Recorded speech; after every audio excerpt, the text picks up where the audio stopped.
골라타는 재미가 있다. 비욘드 리포트 주간 전망대입니다. 리포트 밖의 이야기까지 모두 모아서 우리 금융시장의 핫한 이슈들을 탈탈 털어보겠습니다. 자, 오늘 시작부터 손님이 한 분 더 많아요. 꽉 찼어요. 그죠? 안녕하세요. 인사 좀 해주세요. 예, 안녕하십니까. 오석태라고 합니다. 한국 SG증권이라고요. 그러니까 프랑스 은행인 소시에테 제네랄 한국법인에서 지금 이코노미스트로 일하고 있습니다. 이 동네에서 이코노미스트로 일한 지 거즘 17년인가 뭐 18년쯤 된 것 같은데요. 뭐 외환위기 때부터 뭐 시티은행, 그다음에 SC은행, 그리고 지금 SG증권까지 뭐 이코노미스트 일을 하고 있습니다. 예. 저는 연예인 뵙는 것 같아요. 네. 제 입사했을 때부터 계속 기사에서 많이 뵀었거든요. 원래 이코노미스트는 연예인이라는 게 제 지론. 직업 철학입니다. 네.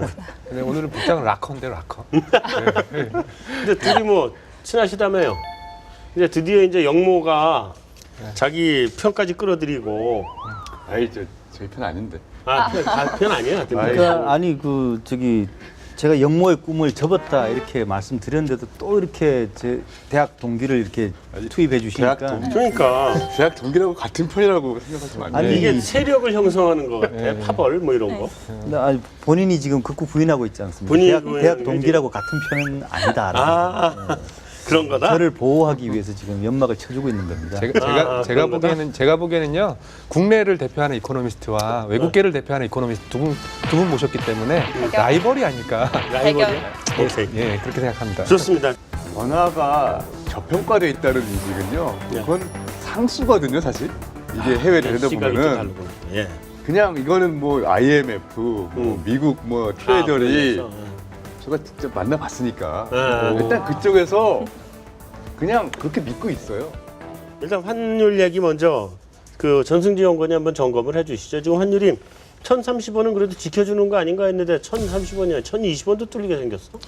연휴 끝나고 회사 와서 좀 쉬려고 했더니 네. 쉴 수가 없었고요. 일단 연휴 동안에 달러가 많이 빠졌어요. 전체적으로 달러 약세가 진행이 됐고 대내적으로는 이제 4월 수출이 꽤 잘 됐잖아요. 무역 네. 흑자도 네. 45억 달러 기록을 했는데 이제 매물 소화할 시간이 연휴 때문에 적었거든요. 그래서 4월에 소화 안 된 매물들이 계속 뭐 5월 1일에도 마찬가지고 연휴 끝나고도 계속 출회가 되면서 하락 압력이 이어졌고 또 외환 당국도 사실 30원 깨지면서 또 개입을 하지 않을까 기대를 했었는데 뭐 구두 개입도 없었고 눈에 띄는 실개입도 없었고 당국도 좀 손 놓고 있는 분위기라서 하락 압력이 좀 거세게 진행이 된 것 같고요. 특히 뭐 사실 원화만 근데 환율이 이렇게 빠진 게 아니라 싱달러나 뭐 필리핀 페소 이런 환율들도 전체적으로 하락세를 보였더라고요. 아, 그래? 달러 약세에다가 이제 국내 매물 압력 그리고 특히 30원이 깨지는데도 이렇게 당국이 나서지 않으니까 일단 심리가 약간 무너지는 것 같아요. 그래서 약간 이렇게 친하신 분들이 전화해서 그동안에는 뭐 30원 갔을 때는 여유 있게 뭐 반등하겠거니 했던 분들이 갑자기 급하게 막 전화를 하시면서 이거 어떻게 해야 되느냐 이런 질문들도 하시더라고요. 그래서 약간 심리가 좀 무너지는 거 아닌가 그런 생각도 들더라고요. 뭐 굿자 각오해야 돼요? 굿자요? 네. 저는 일단은 좀 아니라고 생각은 하고 있어요. 일단은 항상 말씀드렸듯이 뭐 일단은 지금 약간 미국 부담스러워서 손 놓고 있긴 한데 과연 1,000원을 이렇게 내줄 수 있겠느냐라는 데는 좀 의문이거든요. 뭐 이 작은 나라에서 내수 부양을 하는 것도 한계가 있고 그렇기 때문에 수출 아예 놓고 갈 수는 없기 때문에 어느 정도 방어는 해줘야 된다고 생각을 하고 1,000원 선은 좀 이렇게 방어 레벨로 보지 않을까 생각이 되고 아직은 900원대는 부담스럽지 않나 그렇게 생각을 하고 있습니다. 자, 그럼 국내파는 이제 900원은 부담스럽다고 보고 있고 예. 그럼 해외파는 어떻게 보세요? 근데 해외파 맞아 근데 일단? 외모부터 해외파시로. 아, 그런가? 아니 뭐 어쨌든 외국계 기관에만 있었으니까요. 아, 오케이. 그것도 뭐 미국에서 영국을 거치고 프랑스까지 글로벌. 아, 그럼 완전 글로벌이네. 다니고 있습니다. 이제 네. 아시아계만 가면 돼요. 예. 근데 1,000원이 깨지느냐 안 깨지느냐인데요. 뭐 그러니까 1,000원이 안 깨질 거다 딱 믿고 있으면 그러면 또 깨지지 않을까 그런 생각도 좀 들거든요. 이게 지금 환율이 내려가는 게 이게 자칫하면은 하반기까지 가지 않을까 그런 생각이 들거든요. 뭐 지금 말씀하신 조건들이 뭐 우리나라 무역 수지 흑자라든가 그리고 뭐 글로벌 달러 약세라든가 그런 것들이 자칫하면은 이게 하반기까지 내내 갈 수 있지 않을까. 그러면은 이게 뭐 1,000원은 지켜진다? 그런 얘기를 하는 것도 그렇고 어차피 지금 20원 남았는데 1,000원이 철벽이다. 그런 것도 좀 그렇고 900원 안 깨진다 그런 얘기는 제가 할 수가 있는데 네, 1,000원 지금 얘기는 상황에서 못하겠다. 1,000원에 기대 가지고 거기서 달러 사야 된다? 그거는 저는 지금 1,020원 초반대까지 온 마당에 지금은 일단은 환율이 가는 방향이 좀 지켜봐야 되는 거 아니냐 그런 생각입니다. 자, 좋습니다. 그러면 요 정도로 일단 우리 환율에 대해서 맛보기로 끝내고 이 다음에 이제 본 게임에 가서 우리 다시 얘기할 거니까 이 환율에서 주식시장으로 넘어가 봅시다. 채권 시장으로는 지금 돈 들어오고 있죠. 4월에도 들어왔고요. 5월 초 들어서 주식은 파는데 채권은 좀 꽤 많이 사고 있더라고요. 그죠? 예. 그러니까 채권은 사는데 주식은 왜 팔어? 아닙니다. 주식도 샀습니다. 오늘 그 금융위에서 통계가 나왔는데요. 네. 아마 3월 통계인지 4월 통계인지 제가 날짜는 정확하게 기억이 안 나는데요. 주식시장도 순매수는 맞습니다. 외국계에서 순매수고요. 5월 들어서는 예, 최근에 외국인들이 주식을 팔았기 때문에 최근에만 포커스를 맞추신다면 외국인들이 팔았다. 한국 주식시장에서 팔았다라고 볼 수 있지만 3월부터 본다면 외국인들은 샀습니다. 그러니까 지금 최근 들어서 거의 순매도란 말이죠. 며칠이나 네네네. 며칠 네네. 동안에. 그러면서 지수는 쭉쭉쭉쭉 떨어져 가지고 지금 1900 오늘 오늘 40까지 갔다가 뭐 50 뭐 60, 이렇게 예. 이렇게 왔잖아요. 그래서 어쩔 수 없이 내가 내일 냉면을 쏠 수밖에 없는 이런 사태를 만들어 준 게 외국인인데 정말 해외파 싫어 나는. 정말 싫어. 이천에서 저는 위주 좋아요. 시키지. 그렇게 만들었는데 자, 왜 그래요? 일단 저는 파생 쪽을 많이 먼저 보고 있는데요. 파생 쪽 보면은 그 환율에서 중요한 트리거라고 할 수 있었던 뭐 1,050원이라든지 뭐 1,030원이라든지 이런 지수대가 이런 중요한 라운드 넘버들이 무너질 때마다 외국인들의 선물 매도가 굉장히 크게 눈에 띄었습니다. 실제로 1,050원 깨졌을 때 그때 외국인들이 한 8,000계약 정도 팔았었고요. 그리고 어제 1,030원 깨질 때에도 거의 동일한 규모로 매도가 나왔기 때문에 외국인들이 노리는 것은 두 가지인 것 같아요. 첫째, 수출 기업들 실적 최근에 그렇게 좋지 않게 나오고 있는데 환율 때문에 수출 더 깨진다는 그런 부분과 그리고 그 원화 강세에 따른 한국 증시의 좀 타격, 그러니까 한국 증시의 뭐 매력도 저하 이런 두 가지 배팅을 하는 것 같고요. 근데 외국인들 선물 매매가 저는 좀 오래 간다라고 보진 않습니다. 최근에 보면은 굉장히 한 2, 3주 정도 사이클로 굉장히 빠르게 움직이고 있기 때문에 이거는 좀 약간 투기적인 성향도 상당히 강하다 이렇게 좀 판단하고 있습니다. 근데 이제 채권 시장은 조금 다른 각도로 볼 수 있을 것 같아요. 우리나라가 이머징 통화이기는 하지만은 그 선진국 통화에 비해서 이제 불안한 게 이머징 통화인데 그 이머징 통화의 약점을 이제 최근에 이제 뭐 커버해 준 게 어떻게 보면은 엄청나게 많은 외환 보유액과 막대한 경상수지 흑자 이런 부분들이 이머징 통화기는 하지만 뭐 괜찮다라는 그런 어떤 약점을 커버해 줬을 거고요. 근데 금리는 선진국 채권에 비해서는 더 높으니까 이 정도면은 외국인 입장에서는 들어올 만하다. 네, 들어올 만하다. 그렇게 해서 채권 시장으로는 그저께 주식 그 뭐 4천억 가까이 판 날 예. 채권 시장으로는 거의 또 4천억 정도가 들어왔다 그러니까요. 좀 다른 거죠. 그러니까 성장성을 봐야 되는 주식하고 안정성을 봐야 되는 채권하고는 좀 다른 게 아닌가 하는 생각이 듭니다. 근데 좀 아까 그 오소태 이코노미스트께서 우리 원화의 하방에 대해서 확신이 없다고 지금 얘기를 한 거 아니에요?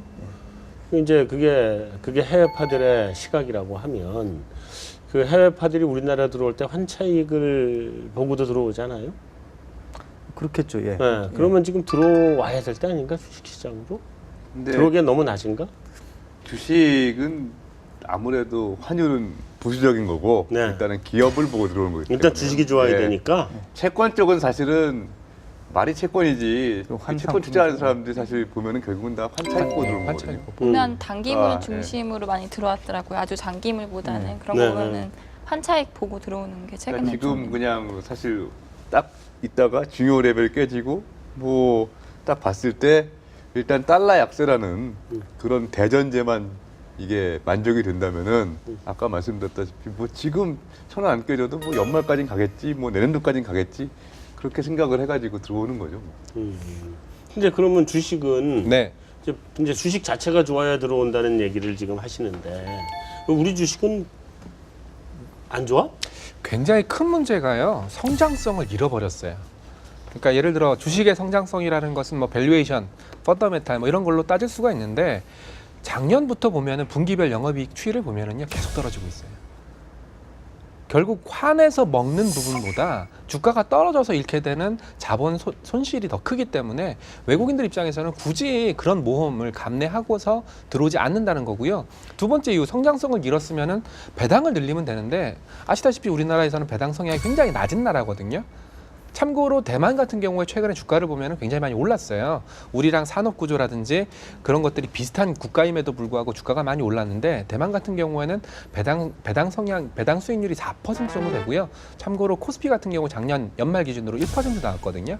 그러니까 그런 면에서도 상대적인 매력도가 떨어져 있기 때문에 굳이 뭐 원화 강세가 좀 이루어진다고 해도 뭐 진짜 900원, 800원 이 정도 안 갈 바에는 뭐 굳이 뭐 몇 프로 먹겠다고 들어오진 않는다는 거죠. 그럼 900원, 800원 갈 걸 예상하면 주식보다는 채권을 채권이 산다는 낫죠. 거예요.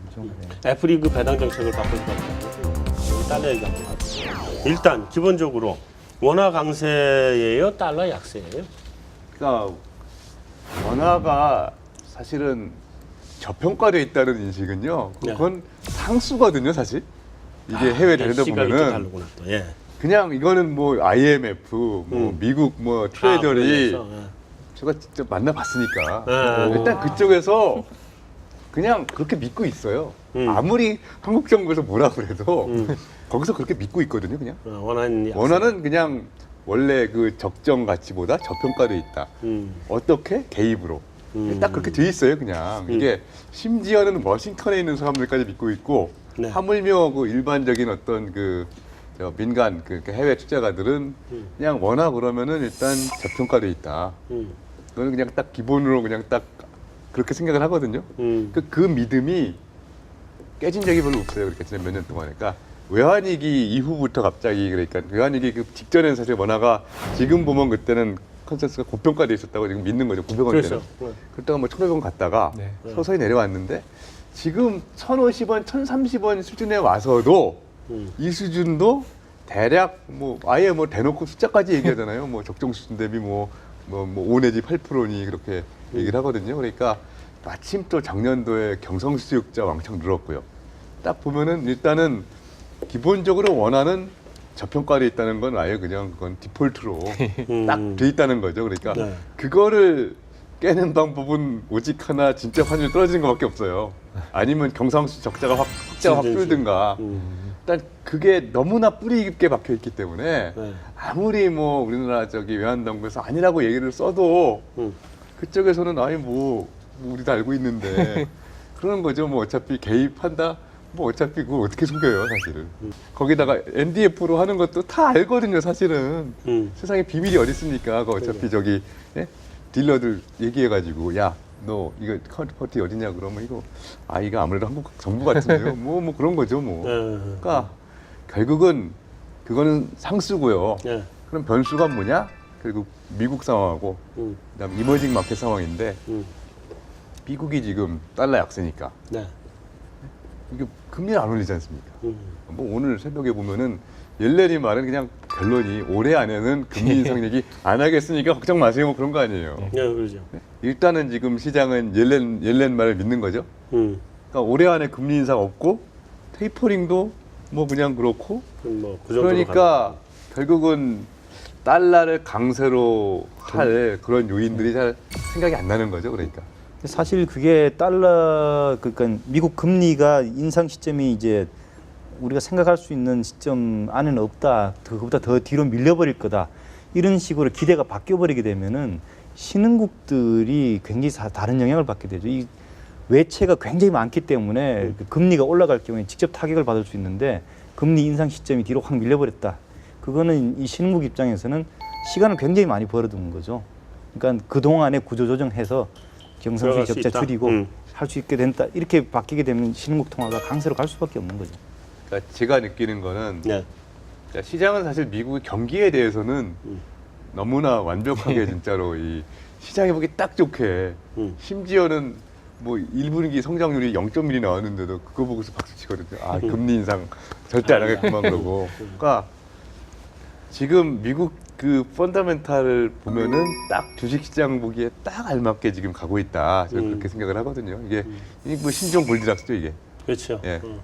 딱 가고 있는 거고 뭐 어차피 GDP 성장률 같은 거 안 보니까요. 그러니까 딱 보면은 결국은 그 연린이 뭐라고 그랬든 간에 일단은 이 고용은 계속 증가를 하고 있으니까 거기다가 부동산 시장도 물론 뭐 마찬가지로 예의상 또 뭐 안 좋을 수도 있고 얘기했지만 어쨌든 사실 한 작년 초까지만 해도 미국 부동산 시장이 다시 망가진다 그런 얘기도 참 많았잖아요. 그렇죠. 근데 그런 얘기 이제 싹 들어갔거든요. 그러니까 미국은 그냥 고용 시장 좋고요. 그 다음에 부동산 시장 좋으면 그냥 끝이에요. 그리고 거기다 뭐. 기업 실적들도 잘 나오잖아요. 잘 나오고. 아. 예.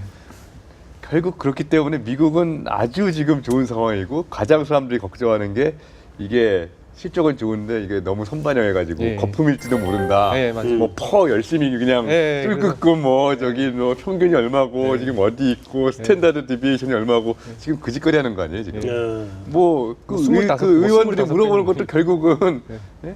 지금 미국의 논쟁이 주가 고평가 논쟁하고 그 다음에 사실 미국은 지금 그 소득 불평등, 이니퀄리티가 지금 뭐 오죽하면 옐렌한테까지 그걸 물어보더라고요. 네. 그러니까 그런 얘기는 뭐냐? 뒤집어 보면 지금 경기에 대해서는 적어도 주식 시장은 그냥 게임 끝났다. 그냥 요 정도 성장이면 오케이.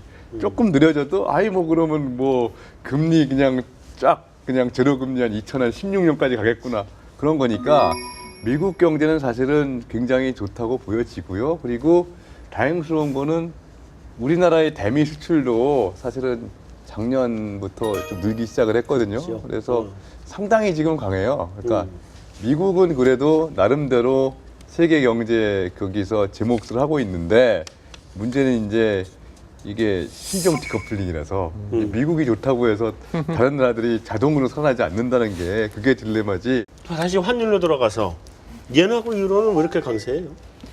일단 이제 유로 같은 오늘도 옌 강했죠. 예, 오늘도 좀 강하긴 했는데 달러가 전체적으로 이제 약하다 보니까 음. 일단 유로 얘기 먼저 할게요. 달러가 약한 데는 아까 말씀하셨듯이 국채 금리가 미국 국채 금리가 지금 안 오르고 있거든요. 여기 네. 보시는 것처럼 작년 이제 버냉키 의장 발언 이후에 급등을 하고 이후에 계속 박스에 갇히고 지금 2.6, 2.8 요 사이에서 갇혀 있어요. 그래서 이 부분이 일단 기본적으로 달러 약세의 배경일 것 같고 유로가 왜 강한지를 얘기하라 그러면은 얘기할 거리들은 많아요. 사실 뭐 저희도 그렇고 대부분이 중장기적으로 유로에 대해서는 좋게 안 보고 있지만은 일단 기본적으로 여기 포트폴리오 수지랑 경상 수지를 보면은 뭐 유로존은 불황령 흑자는 어쨌든 간에 계속 흑자 사상 최대치 경신하면서 흑자를 기록을 하고 있고요. 그다음에 유로존이 망한다고 하면서 이제 유로존 포트폴리오 자금 빼왔던 것들을 다시 지금 다 넣고 있거든요. 그래서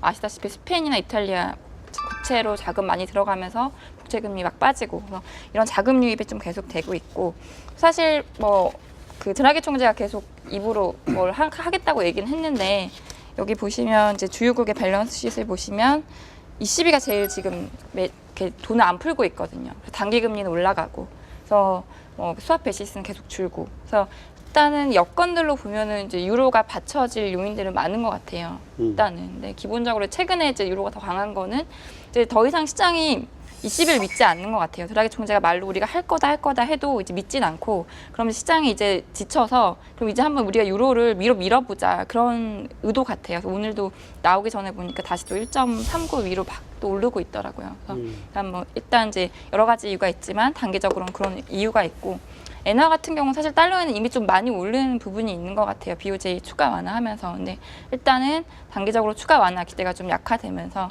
일단은 뭐 저희는 이제 한 3분기 정도에는 할 수 있다고 생각을 하는데, 일단은 이제 추가 완화 기대 약해지고, 뭐 우크라이나 우려 때문에 안전자산 수요 있고, 뭐 그런 것들이 좀 엔화 추가적인 약세를 저지하고 있다고 생각을 하고 있습니다.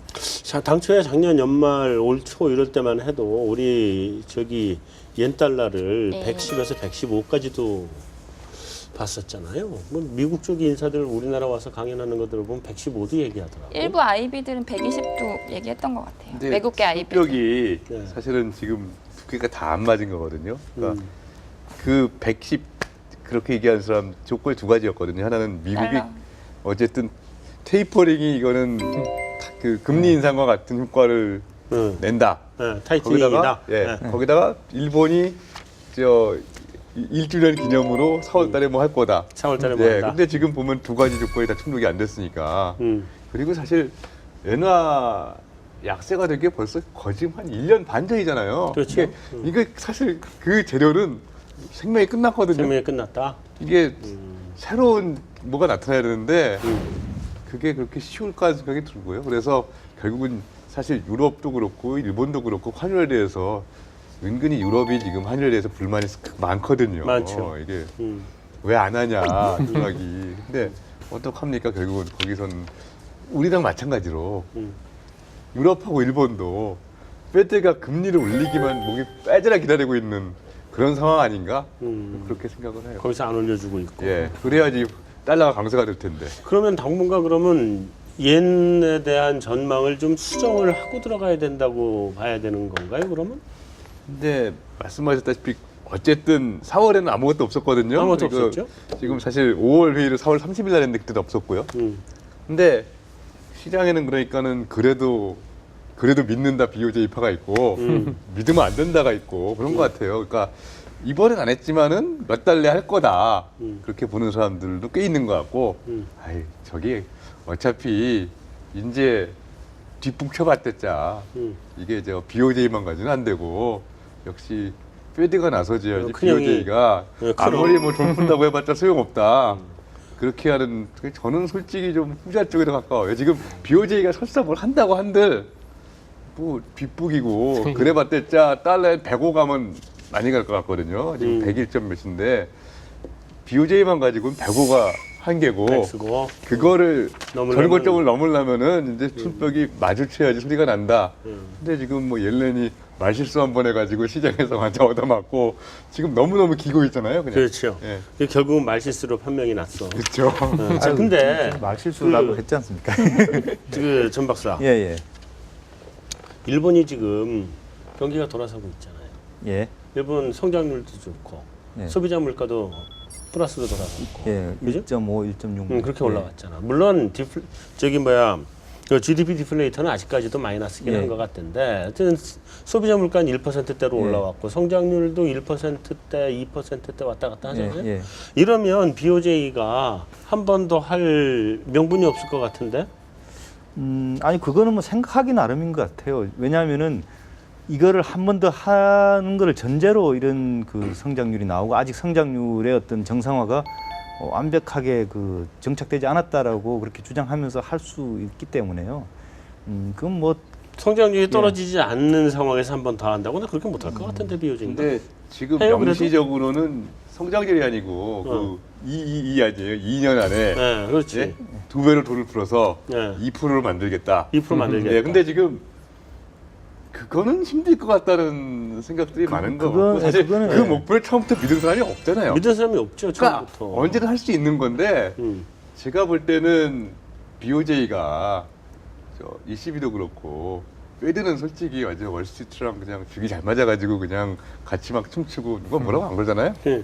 근데 ECB나 BOJ나 아직은 그 전형적인 그 전통적인 중앙은행이 네. 어찌 시장이 하란 말에 그대로 따르냐. 네, 그러니까. 사실 작년 재작년은 ECB가 잠깐 먼저 OMT로 어이 했죠. 얘네도 말 듣네 그렇고 어쩔 수 작년에는 없었죠, 또 그때는. 예? 뭐 저기 저 BOJ가 또 말 듣네 했는데 지금 뭐 좀 괜찮은 것 같으니까 뭐터로 시장 말을 듣냐. 우리는 역시 우리 옛날 분데스방크 전통 BOJ 전통으로 간다.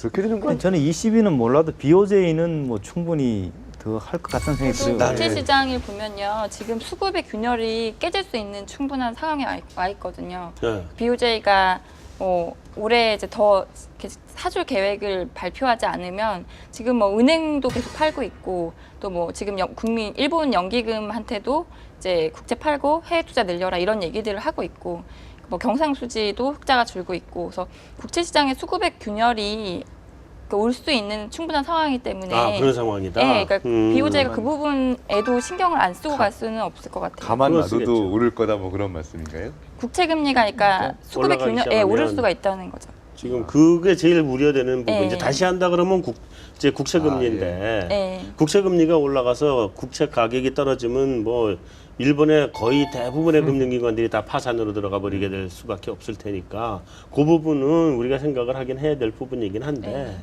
그래도 근데 지금 엔화 환율이 굉장히 안정적으로 가고 있다. 엔화 환율이 76엔 사주니까 정도에서 안정적으로. 75엔 이 수준에서 105까지 이제 거의 뭐 날아서 올라왔죠, 그죠?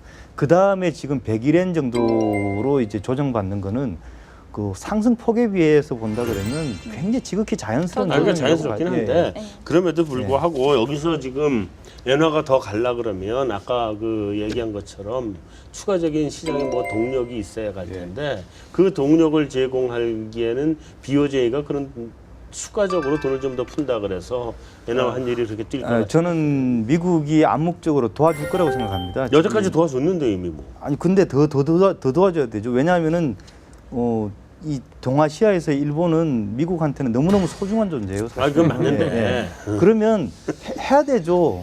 이제 아니 그러니까 미국이 그러니까 페드가 시장의 입장에서 보지 마시고 정치인 입장에서 아니 그러니까 아니야 보세요. 정치인 예. 입장에서 봤을 예, 때 여태까지 용인을 해주는 것까지는 하지만 용인이 아니죠. 용인을 해주는 건 시장에서 하지만 직접 뭐 개입할 수도 있죠. 예. 미국이 예. 일본 엔화 시장에 개입을 아니요, 미국에도 N이 있으니까요. N 시장이 있으니까. 너무 멀리 가는 것 같다. 멀리 가는 거 아닙니다. 너무 예. 아니, 자 이제 그러면 다시 우리 달러로 돌아가서 어제까지 달러 약세. 저희 하우스뷰랑은 전혀 별개예요. 내년도 한 1, 2월까지는 계속 뭐 전반적으로 달러 약세 내지 뭐 박스권이지 달러가 강세로 완전 턴어라운드를 했다? 그 시점은 적어도 내년이지 올해는 아닐 것 같다라고 생각을 하고요. 또 하나 사실 달러가 턴어라운드 하려면 또 하나 있을 수 있는 조건이 아예 뭐 중국 망했다 그 스토리인데 그것도 지금 보면 중국도 완전히 그냥 사실 시장이 답답한 이유 중에 하나가 중국이 뭐 망하려면 확 망하는가 예, 맞아요. 아니면 뜰려면 뜨든가 실제로 중국 같은 네. 경우에도 저희 하우스 내에서도 좋게 보는 쪽과 나쁘게 보는 쪽이 극명하게 갈려 있거든요. 진중파와 나쁘게 보는 반중파가 쪽은 뭐 대립 그림자 중이죠. 금융이라든지 뭐 최근에 파산했던 디폴트 났던 그런 회사들 얘기를 보는 거고요. 좋게 보는 쪽은 오늘도 지표 좋게 나왔지 않습니까? 수출이 또 그런 거 보고 또 좋게 보는 사람들도 있고요. 수출 증가율이 1%도 안 되는데 좋다고 해야 돼. 컨센서스 마이너스 3% 그걸 보고서 잘 나왔다고 하는. 네. 그러니까 중국이나 미국이나 사실 이게 화끈하게 뭐가 없잖아요. 이게 오죽하면 작년도 사실 지금 돌이켜 보면 별것도 아니었는데 뭐 F 무식이 나왔을 때 그거 이후로 뭐 시장이 그렇게 흔들린 사건이 없으니까. 네. 그러니까 달러가 뜨려면 진짜 확실하게 그냥 이게 뭐 중국이 무너진다 뭐 그런 게 좀 나와줘야 되는데 아니 사실 한 2, 3, 한 두 달 전에도 뭐 구리가 폭락하면서 그때 약간 기운이 있었는데 지나고 보니까 그것도 뭐 별거 아닌 것 같고. 구리 또 반등했잖아요. 네, 그러니까 설마 구리 때문에 한 나라가 망했어요.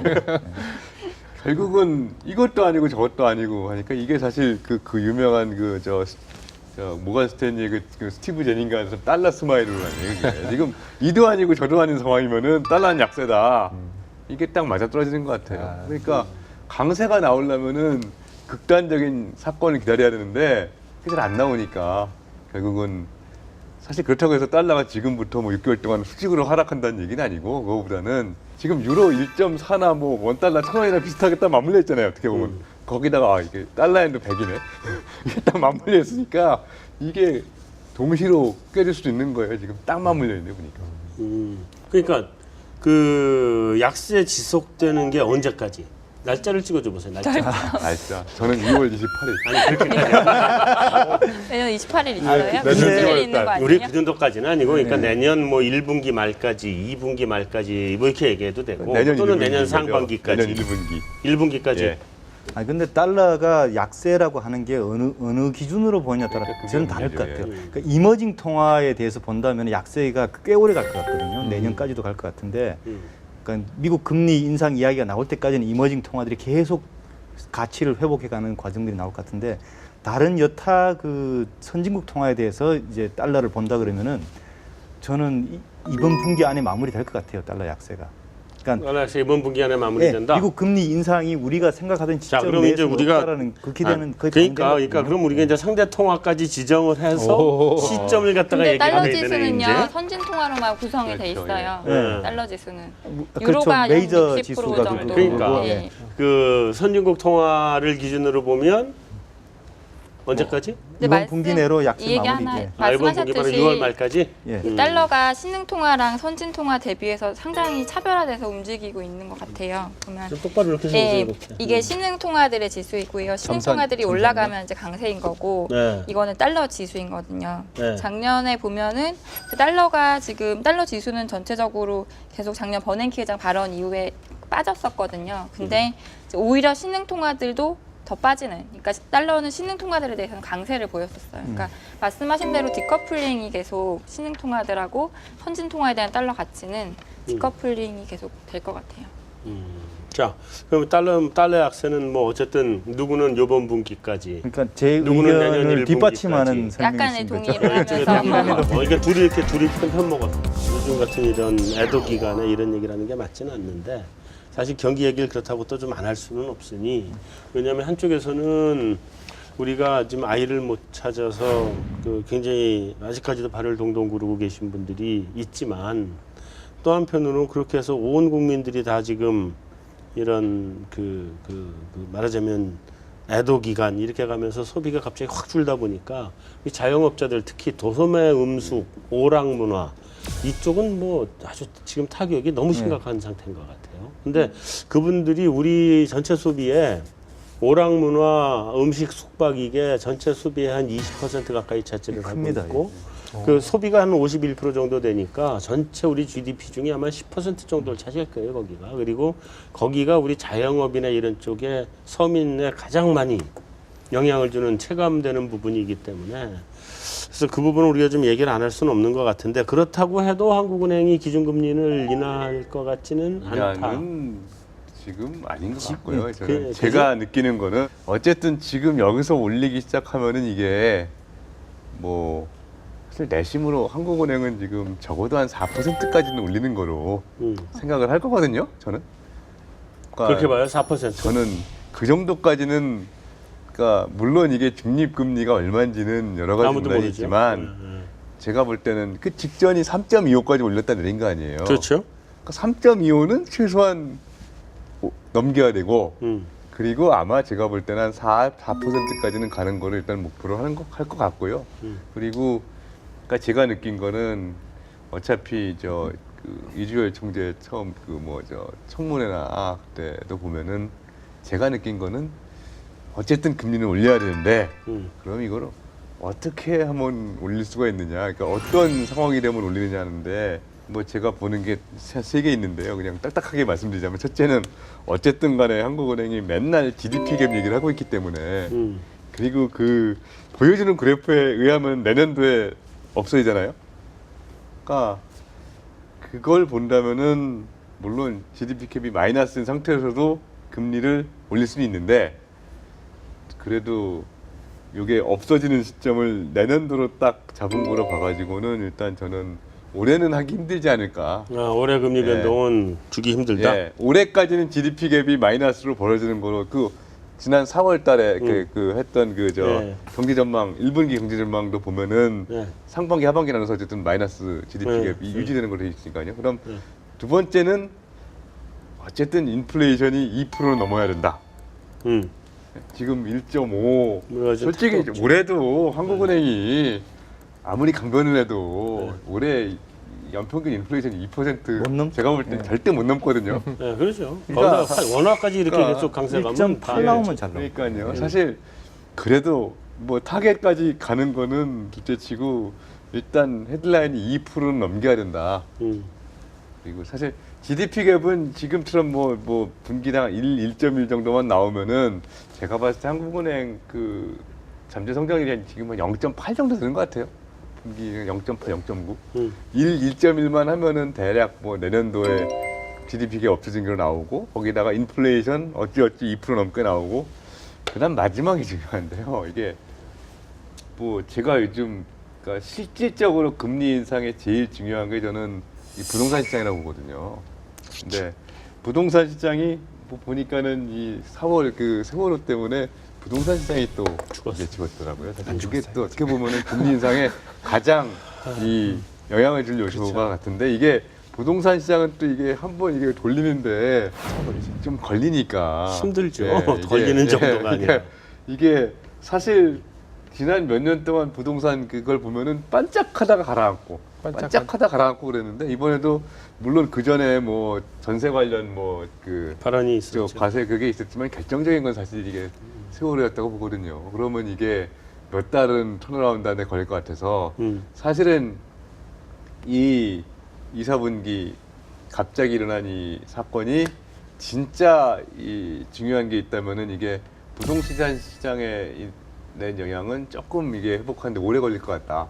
그런 의미에서 저는 결론은 올해 금리 인상은 굉장히 힘들 것 같고 지금은 컨센서스 보니까 약간 3월 말까지 4월 초까지 보면 약간 올해 연말 쪽이 조금 더 생기고 있어요. 많았는데 그죠? 네, 근데 연말도 많나요? 제가 봤을 때 지금 객관적으로 특히 이게 부동산 시장에 준 여파가 상당히 좀 조금은 오래 갈 거라고 보기 때문에 그런 걸 생각한다면은 지금 이런 조건 하에서 사실 환율도 마찬가지고 환율도 어쨌든 좀 소화하는데 좀 시간이 걸릴 테니까 뭐 그때 가서 뭐 환율 1,100원 간다 이거는 비현실적인 가정이긴 하지만은 환율도 마찬가지로 이거 좀 충격을 좀 흡수하고 좀 시간이 걸릴 것 같고 그래서 결론은 올해 말 4분기 금리 인상 시작하는 거 좀 어려울 것 같고 사전 정지 작업이 좀 더 필요할 것 같다. 그리고 모르겠어요. 저는 솔직히 부동산 시장이 살아나지 않는데 금리를 올리기가 굉장히 힘들지 않을까 그런 생각이 들거든요. 아무리 뭐 한국은행은 우리는 뭐 인플레 본다, 뭐 선제적 대응 어쩌고 저쩌고 하는데 기본적으로 부동산 시장이 안 살아나면은 뭐 한국은행 금리를 올려봤댔자 50bp 올리고 말고 그런 수준이지 4% 아까 말씀드린 거기까지 올라가려면은 제가 볼 때는 결국은 부동산 시장이 살아나는 살아줘야 게 된다. 필수 불가결한 조건이다 그렇게 생각을 합니다. 어쨌든 인하는 아예 생각을 안 하고 있는. 이주열 총재 지금 말씀을 들어보면 어차피 처음부터 저는 이주열 총재 뭐 비둘기파 그런 분들이 잘 이해가 안 가더라고요. 제가 볼 때는 그냥 아주 표준적인 한운맨인데 네. 그런 분이 지금 이 상황에서 금리 인하 절대 아니라고 봤습니다. 네, 알겠습니다. 네. 자, 그러면 여기는 이제 이런 스탠스고. 한투 하우스 뷰는? 아니, 참고로 예. 지난번에 그 기준금리 3.25까지 갔을 때 그때 우리도 내부적으로 테일러 준칙을 가지고 따져봤는데 이런 갭 저런 갭 여러 가지 갭에 더해서 더하는 거 있잖아요. 그거 가지고 따져봤더니 그때 한 3.75 정도 나오더라고. 근데 대부분 그때 컨센서스가 3.75였던 것 같아. 내 기억에. 그냥 그 정도였는데 지금은 그때보다는 조금 좀 안 좋은 상황이라고 가정을 하면 자 이제 요거를 참고 밑바닥으로 깔아놓고 다른 저도 얘기해 주셔야 돼요, 같은 다른. 저는 두 가지 보고 있어요. 경제 성장률하고 물가를 보고 있는데요. 저는 금리 인상 같은 거는 사실은 내년까지도 힘들다고 보고 있습니다. 우리 예. 그 보는 이유는 어차피 뭐 미국 쪽에서 올려줘야만 이제 한번 더 올릴 분위기를 타볼 텐데 미국이 내년까지 금리 올릴 가능성 저는 거의 없다고 보고 있고요.